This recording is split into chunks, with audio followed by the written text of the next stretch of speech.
Nonsense হচ্ছে আমার প্রথম ওটিটির কাজ এবং রাকেশ দার সাথে আমার প্রথম কাজ। তো দাদা, আমি তো ওটিটি সবসময় পছন্দ করি, ওটিটিতে কাজ করার জন্য আমি সবসময় মরিয়া হয়ে থাকি আসলে।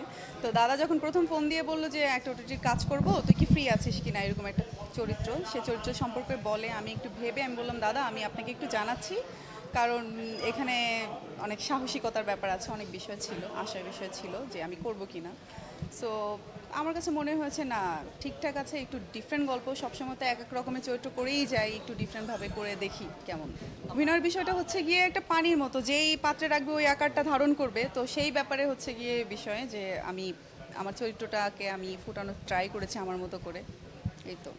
এতদিন পরে কেন, ওই যে গল্প, চরিত্র, নির্মাতা সব কিছু চিন্তা করে যে আমাদের কাজ করতে হয়, সেই কারণে এতদিন পরে।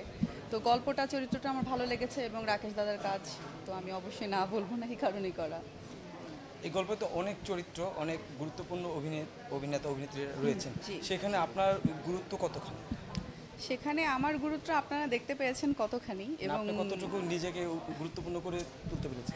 আমি আমার মতো ভাই আসলে চেষ্টা করেছি এখানে গুরুত্বপূর্ণ হওয়ার বিষয়টা না, বিষয়টা হচ্ছে কি আমি যাদের সাথে কাজ করেছি, আমার যে কোয়ার্টিস্ট যারা ছিল সবাই মাশাল্লাহ, আমি তাদেরকে দেখছি কাজ করতে, তাদের সাথে আমার কাজ করার একটা স্বপ্ন ছিল, এখন অভিজ্ঞতা হয়ে গেল। তো সেই জায়গা থেকে, এবং আপনারা যেহেতু ক্লিপ দেখেছেন, পুরোটা দেখলে বুঝতে পারবেন এখানে মার্ডারটা হয়েছে আমি, এবং এখানে এই মার্ডার নিয়েই হচ্ছে গিয়ে গল্পটা। তো এখানে আমি বলবো গুরুত্বপূর্ণ অবশ্যই আমি আছি তাদের পাশাপাশি। হ্যাঁ, আমার বিপরীতে নায়ক তো দরকার নেই, সবসময় তো নায়ক নায়িকা কেন্দ্রিক গল্প না, এটা তো একটু ভিন্ন গল্প।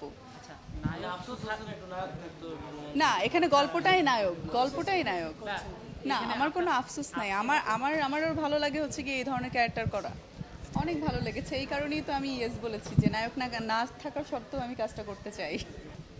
দেখে মনে হয়েছে কতটুকু, এখানে তো ছোট ছোট দেখানো হয়েছে, আপনারাও ছোটই দেখেছেন, পুরোটা দেখলে তারপরে আপনারা বুঝতে পারবেন, অ্যান্সার আপনারা নিজেরাই পেয়ে যাবেন।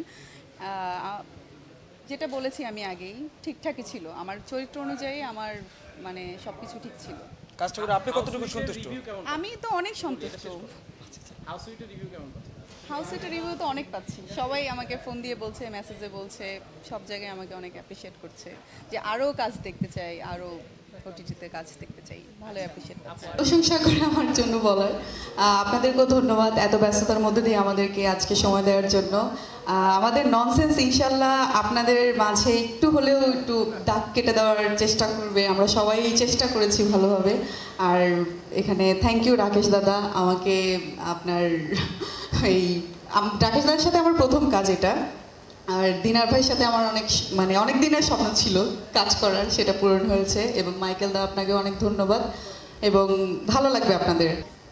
একটু কথা বলি, আমরা আসলে আমাদের দৈনন্দিন জীবনে যে নুইসেন্সগুলো ঘটে সেটাকে একটুখানি দেখানোর চেষ্টা হয়েছে। আমার সামনে আমার এই সিরিজের অভিনয় শিল্পী এবং